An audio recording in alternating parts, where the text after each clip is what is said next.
ഇന്നൊരു സൺഡേ അല്ലേ, അല്പം റെസ്റ്റ് എടുത്തേക്കാം. അങ്ങനെ ഇരിക്കുമ്പോഴാണ് എനിക്കൊരു മെസ്സേജ്. അതിനെന്താ, നമുക്ക് ചെയ്യാലോ. അങ്ങനെ ഞാൻ എൻ്റെ പെട്ടി എടുത്ത് പണി തുടങ്ങി.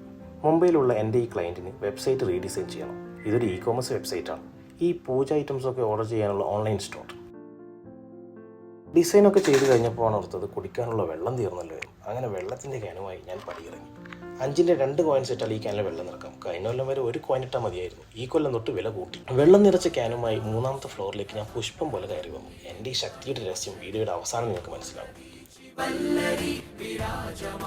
നോമ്പിന് മാത്രം കിട്ടുന്ന ഒരു മസാല കഞ്ഞിയുണ്ട് ഇവിടെ. പള്ളികളിലാണ് ഇത് സെർവ് ചെയ്യുന്നത്. അത് വാങ്ങാനുള്ള പാത്രം കൊണ്ട് ഞാൻ പള്ളിയിലേക്ക് നടന്നു. ഈ കഞ്ഞിക്ക് അപാര ടേസ്റ്റാണേ. നമ്മളെ നാട്ടിൽ ഈ പരിപാടിയില്ല. ഇവിടെ നോമ്പ് 30 ദിവസവും ഇത് കിട്ടും. കഞ്ഞിയും വാങ്ങി ഞാൻ താവരക്കരയുള്ള ആൽമരത്തിൻ്റെ അടുത്തൂടെ നടന്നു. ഈ ഒരു ആൽമരത്തിന് പിന്നിൽ വലിയൊരു ചരിത്രമുണ്ട്. പക്ഷെ അതെന്താണെന്ന് എനിക്കറിയില്ല കേട്ടോ. എനിക്ക് ഹിസ്റ്ററിയിൽ പണ്ടേ മാർക്ക് കുറവാണല്ലോ. താവരക്കരയിൽ എവിടെയാണെന്ന് ആരോടെങ്കിലും പറഞ്ഞാൽ അവരാദ്യം ചോദിക്കും ആൽമരത്തിൻ്റെ എവിടെയായിട്ട് വരുന്നത്. ആ മരമാണ് ഈ മരം. മലയാളികൾ ഏറ്റവും കൂടുതലുള്ള സ്ഥലമാണ്. അതുകൊണ്ട് തന്നെ ഒരുപാട് മലയാളി റെസ്റ്റോറൻറ്റുകൾ ഇവിടെയുണ്ട്. കഞ്ഞിയും വാങ്ങി വന്നപ്പോഴേക്കും സൺഡേ ഉല്ലാസഭരിതമാക്കാൻ അടിപൊളി മഴ പെയ്യുന്നുണ്ടായിരുന്നു. മഴയൊക്കെ കഴിഞ്ഞ് നോമ്പ് തുറക്കാൻ സമയമായി.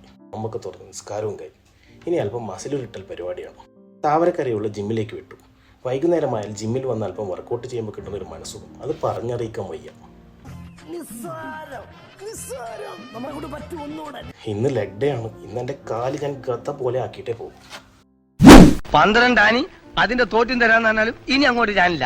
പോയോർത്തോളം മതിയായി. തടി ബാക്കിയായത് തന്നെ റബ്ബിന്റെ കാവൽ.